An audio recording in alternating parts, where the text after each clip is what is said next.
السلام عليكم ورحمة الله تعالى وبركاته. أهلا بكم في هذا الفيديو اللي رايحين نتناولوا فيه التصحيح النموذجي لمادة الرياضيات امتحان شهادة التعليم المتوسط لعام 2024. إذا كالعادة آراء التلاميذ تختلف بين اللي يقول سهل واللي يقول صعب. اكتبوا لنا آراءكم في التعليقات، هل كان سهلا في متناول الجميع أم صعب؟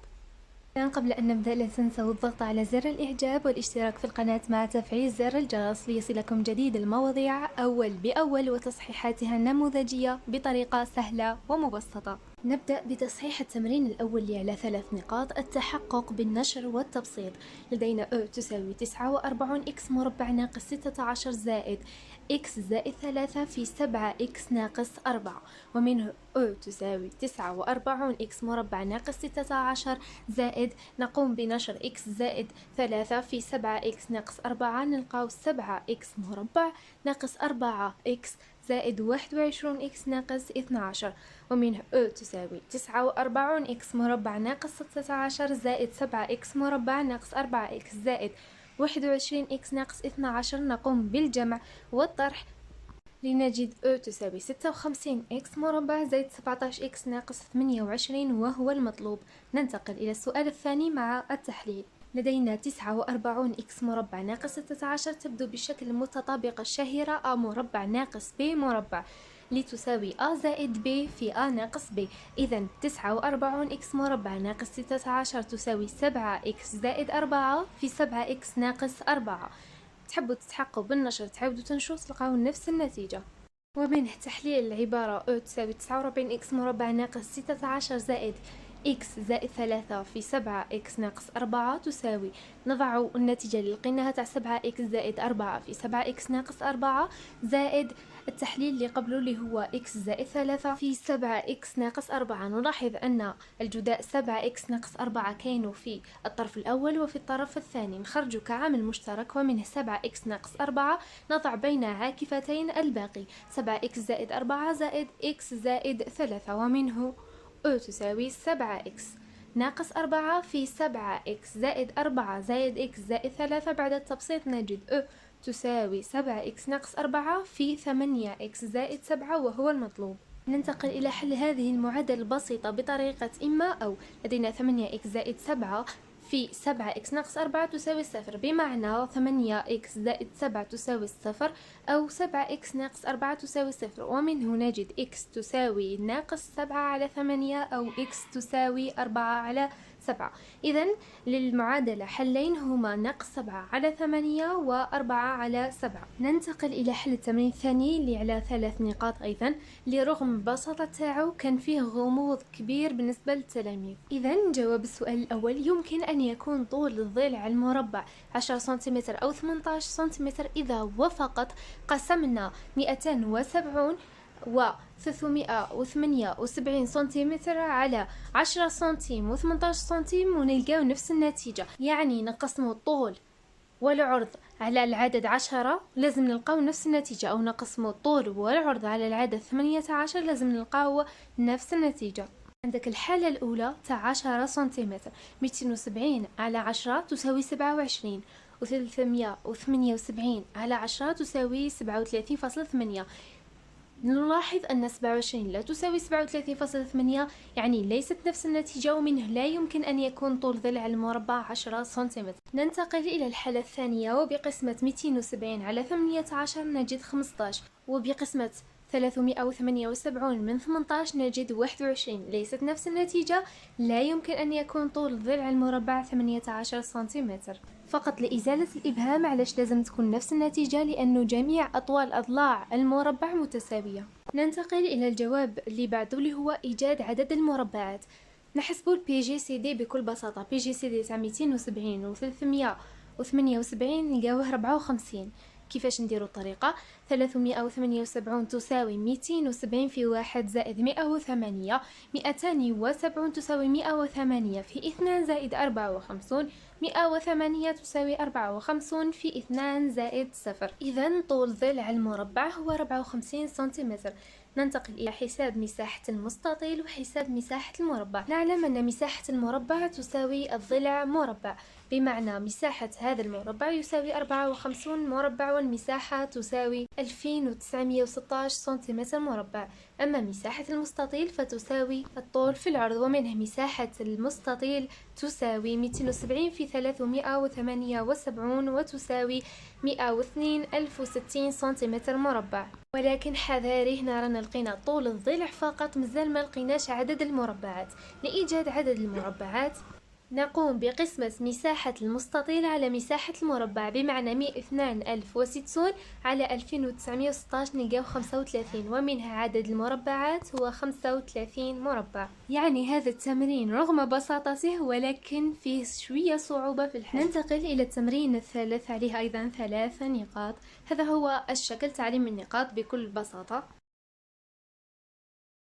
ننتقل مباشرة إلى حل السؤال الثاني، حساب الطول TR. استعمال قانون الطول يساوي الجذر الكلي لفاصلة النهاية ناقص فاصلة البداية مربع زائد ترتيبة النهاية ناقص ترتيبة البداية مربع، ومنه TR يساوي الجذر الكلي ل5 ناقص 5 مربع زائد 6 ناقص 1 مربع. TR يساوي الجذر تاع 100 زائد 25. TR تساوي جذر 125، ومنه TR يساوي 5 جذر 5.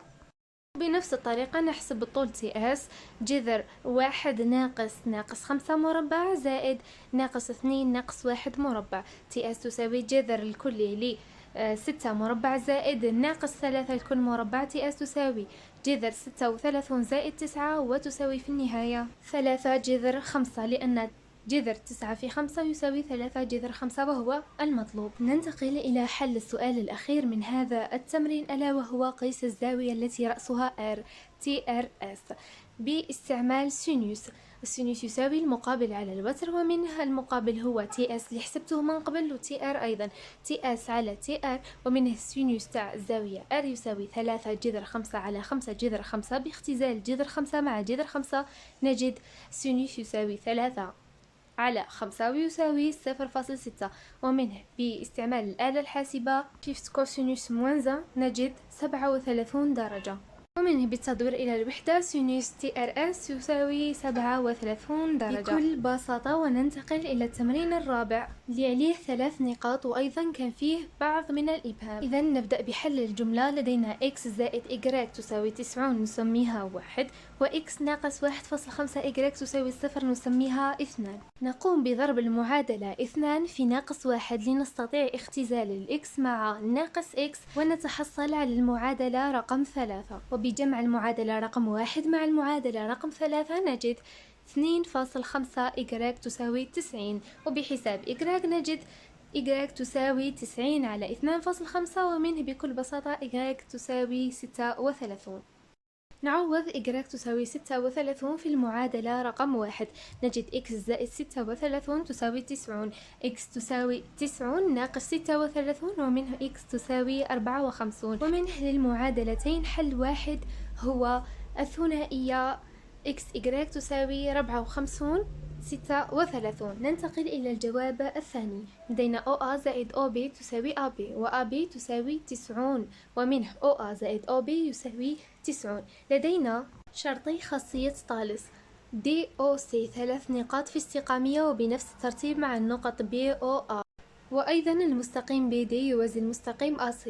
إذا حسب خاصية طالس نجد OC على OD تساوي OA على OB وتساوي AC على BD، ومنه OA على OB تساوي OC على OD، و OA على OB تساوي 66 على 44 وتساوي 1.5، ومنها النسبة OA على OB تساوي 1.5. ننتقل إلى الجواب الذي بعده، إيجاد الطول OA و OB.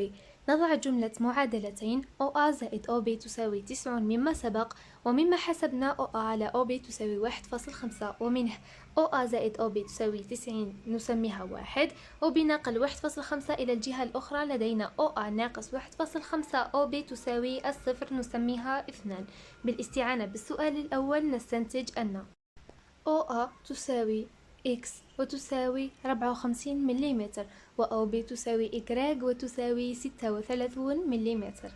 ننتقل إلى حل الوضعية الإدماجية اللي عليها 8 نقاط.